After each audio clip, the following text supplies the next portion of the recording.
I've been with my husband, Daniel, for 9 years, married for 5. To everyone on the outside, we looked like the perfect couple. Steady, loving, successful. We weren't flashy, but we built a quiet, comfortable life. We both had good jobs, a nice house in the suburbs, 2 dogs. Or at least, I thought it was.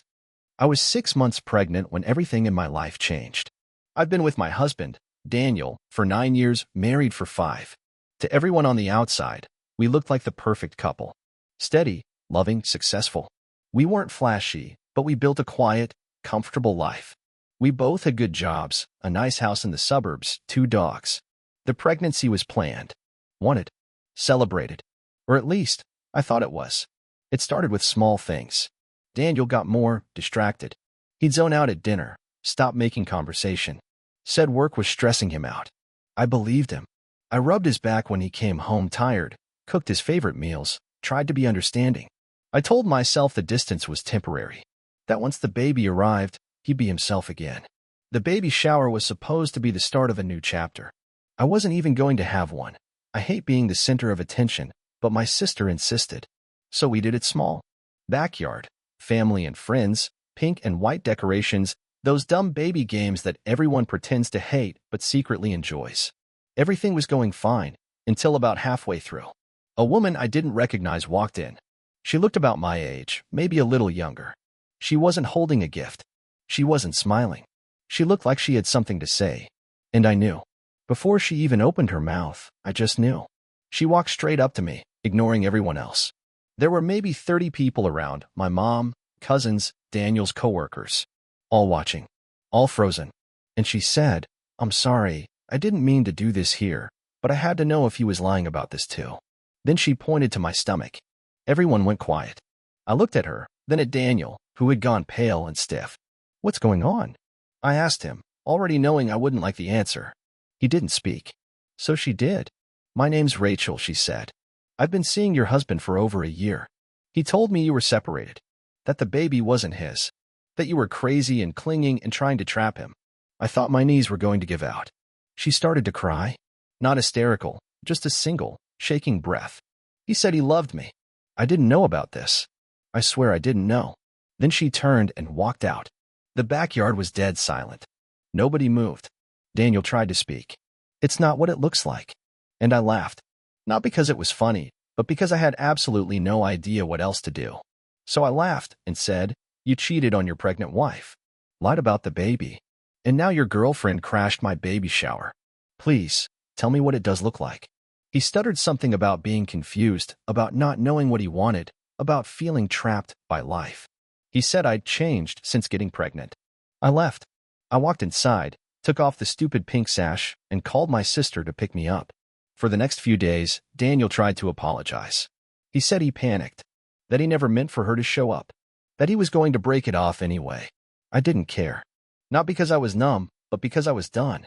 You don't come back from something like that. You don't rebuild trust after your husband lets his mistress believe you're mentally unstable and faking a pregnancy. A week later, Rachel reached out to me again. She sent a long, tearful message, apologizing, saying she wanted nothing from me, just that she genuinely hadn't known, that she found out about the baby through a tagged photo on Facebook, and that when she asked Daniel, he said it was a complicated situation, but refused to show proof. So she showed up. Not to humiliate me, she said, but because she had been lied to too. I surprised myself by responding. I said, "Thank you for telling me. You didn't know me anything, but you gave me the truth." And that's more than I ever got from him. We ended up meeting, not as friends, but as 2 women who'd been burned by the same man. I learned that he had told her we'd been separated for 6 months, that he was only staying with me until the baby situation was settled, that I was emotional and controlling. I told her I wasn't mad at her, and I meant it. He played both of us, and if it weren't for her showing up that day, I might have stayed, might have believed him, might have tried to fix something that was never mine to fix. Instead, I got clarity. Painful, brutal clarity, but clarity nonetheless. Now, it's been 4 months. I'm raising a beautiful baby girl on my own. Daniel sees her on weekends. We're civil, but that's it. Rachel moved cities. We don't talk anymore. I think we both needed to let it go. But sometimes, late at night, I think about her walking into that party. I think about how angry I was. how embarrassed. And I also think about how much worse it could have been if I'd never found out. So, weirdly, I'm grateful to her, to my gut, to myself, because the worst day of my life saved me from an even worse one down the road. A few weeks after the custody arrangements were settled, Daniel asked if we could talk, not about the baby, he said. About us. I didn't want to meet in person. I was still rebuilding myself, still processing everything. So we agreed to a call. He said he'd been in therapy, that he was trying to understand what the hell went wrong with him, his words, not mine. He admitted to lying to Rachel, to me, to himself.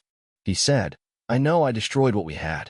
I don't expect forgiveness, but I don't want you to think I didn't love you. Because I did. I do. And for the first time, I didn't feel rage or sorrow. I just felt tired. Because love doesn't look like that. Love doesn't humiliate you at your most vulnerable. Love doesn't rewrite history so someone else can feel better about their betrayal. Love doesn't gaslight you into thinking you're the problem while they live a double life.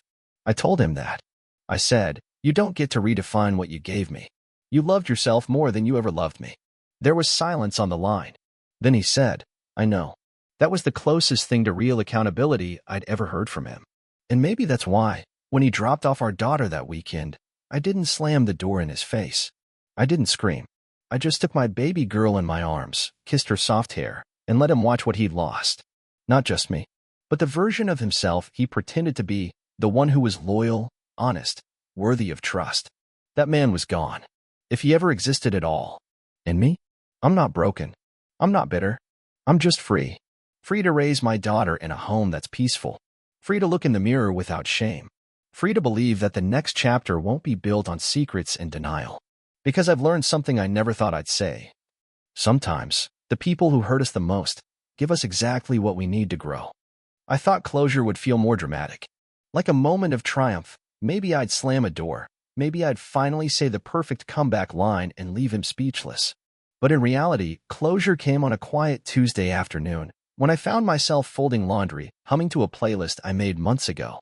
One of the songs was the same one Daniel and I danced to at our wedding. And when it played, I didn't cry.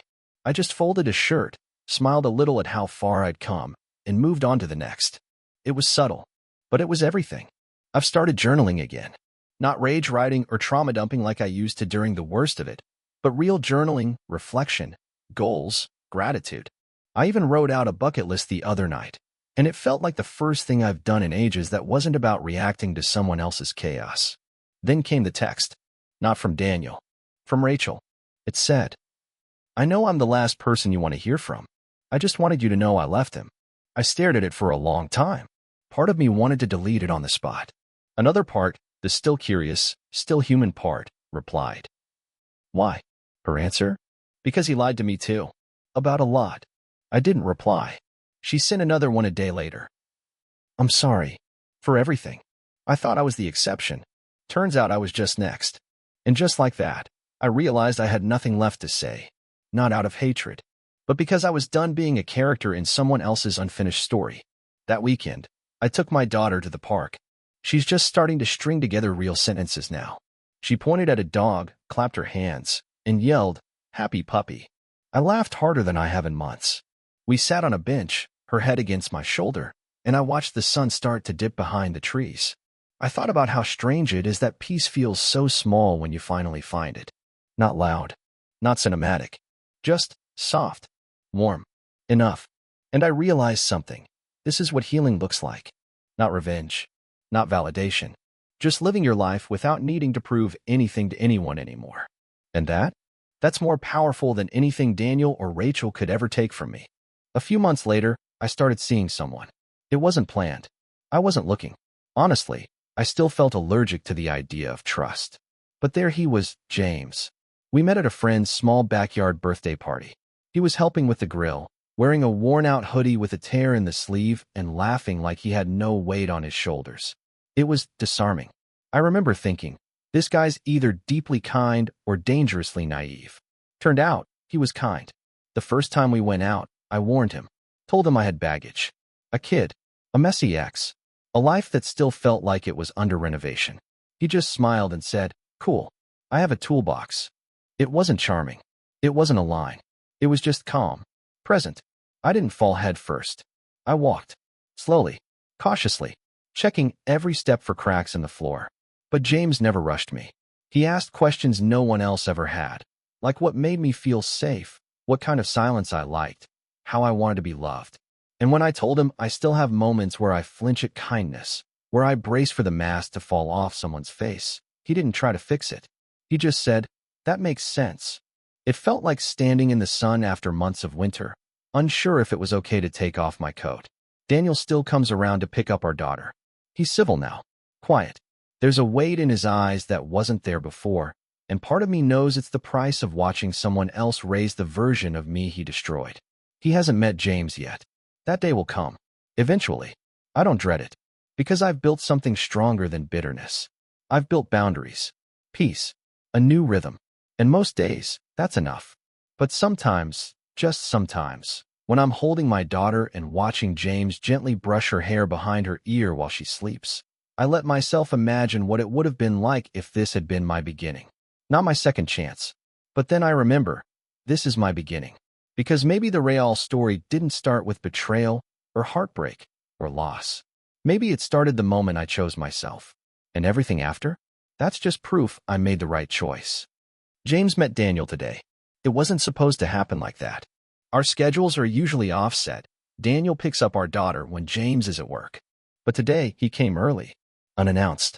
I was in the kitchen. James was helping my daughter find her stuffed bunny. And then, knock, knock, the door creaked open. Daniel stepped in like it was still his house. He froze when he saw James standing there. James didn't flinch. I was mid-step when Daniel said, "So this is the guy." His tone wasn't angry, not sarcastic, just flat. But the air changed instantly. I could feel James tense, not in a defensive way, but protective. Like he didn't know if he should step in front of me or say something. He didn't have to. I spoke first. "Daniel, you're early. You could have texted." He gave a shrug. I still locked on James. Didn't think I needed an appointment to see my kid. That sentence stung. Not because it was aggressive, but because it reminded me how quickly he could manipulate a situation to make himself the victim. James extended his hand. Calm. Steady. "I'm James." Daniel didn't take it. Just looked at me and said, "We should talk. Privately." I almost laughed. Now he wanted privacy? After parading lies through every corner of our life? But I nodded and stepped out onto the porch with him, leaving the door ajar. "You moved on fast," he said. "Barely a year, and there's already a replacement dad?" "I didn't replace anyone," I said. "I just stopped waiting for you to become someone else." He scoffed, rubbing the back of his neck the way he always did when trying to look humble but really feeling cornered. "She's still my daughter," he said. "You don't get to erase me." "I'm not erasing you, Daniel," I said, voice low. "But you walked away from a version of this family. You don't get to dictate how I rebuild it." For once, he didn't have a response. Just silence. Then, finally, "He seems all right." It wasn't approval. But it wasn't war, either. He left without another word. I went back inside, heart pounding. James looked up at me, not asking questions, just waiting. "He okay?" he asked. I nodded. "He won't be a problem. Not if I have a say." And I do. That night, I sat beside James after we put my daughter to bed. We didn't talk about Daniel. We didn't need to. Instead, we planned a weekend trip to the coast. Just the three of us. Sandcastles, no phones, early sunsets. I'm not naive. I know Daniel isn't gone from the picture. But I also know this. He's not the main character anymore. Not in my story. Not in hers. And definitely not in the one I'm writing now, chapter by chapter, with someone who knows that love doesn't come with erasers, ultimatums, or expiration dates. Just presence.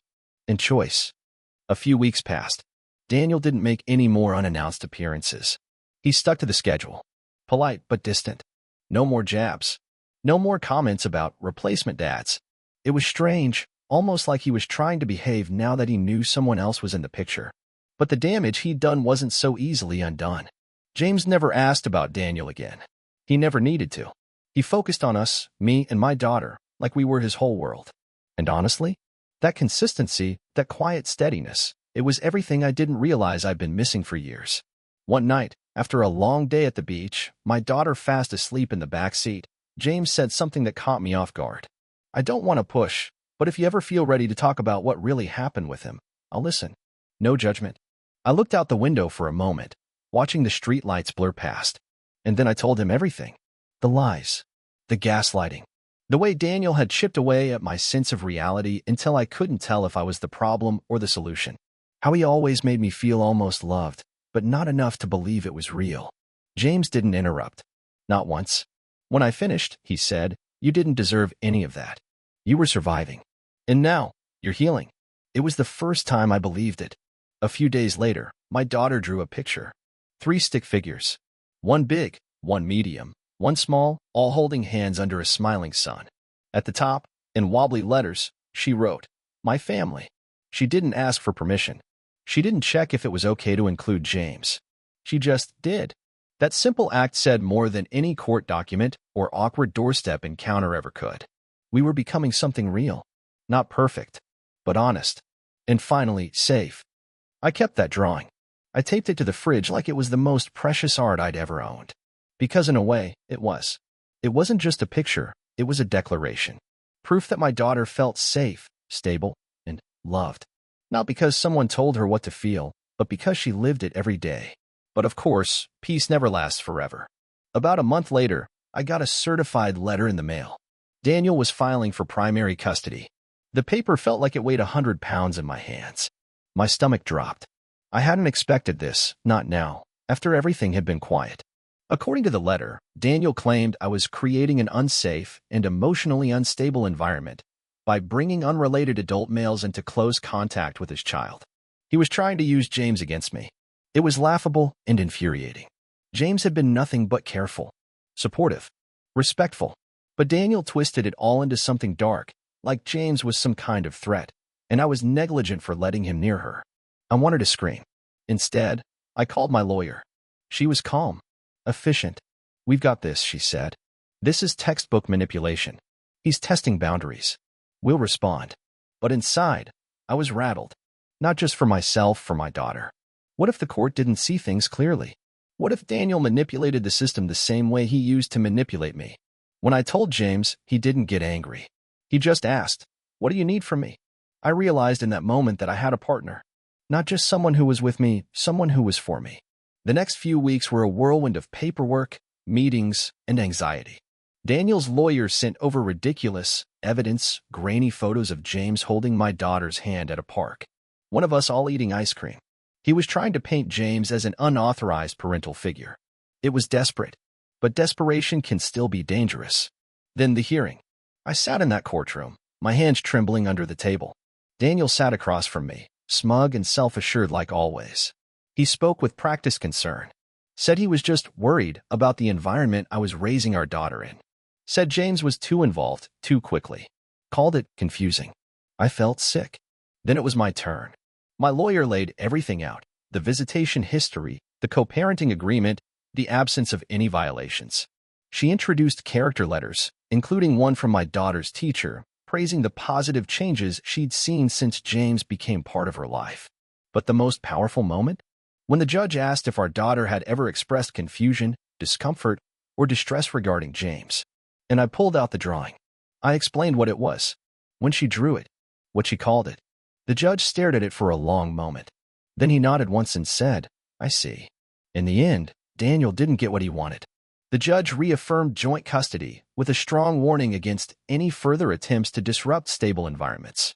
Daniel's credibility took a hit that day. He looked smaller as we left the courtroom. And James? He just smiled, squeezed my hand, and said, "Let's take her out for ice cream." A few months passed after the court ruling, and for the first time in years, things felt calm. Daniel kept his distance. Maybe the judge's warning had gotten through, or maybe he was just regrouping, waiting for another chance to strike. I wasn't naive. But he stopped pushing, stopped the subtle jabs, the manipulations. It was quiet, and I took the quiet like a gift.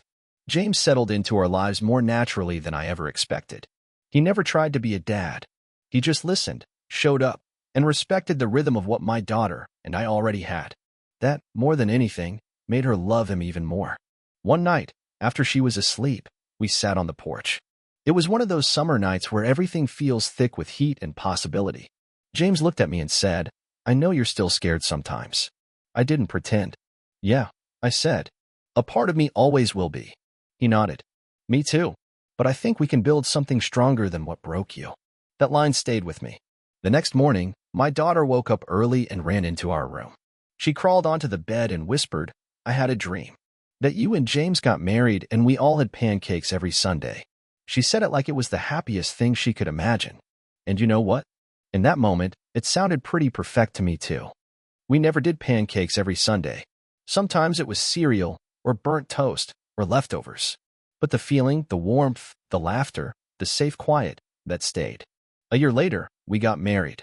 Nothing big, just a small ceremony in my sister's backyard.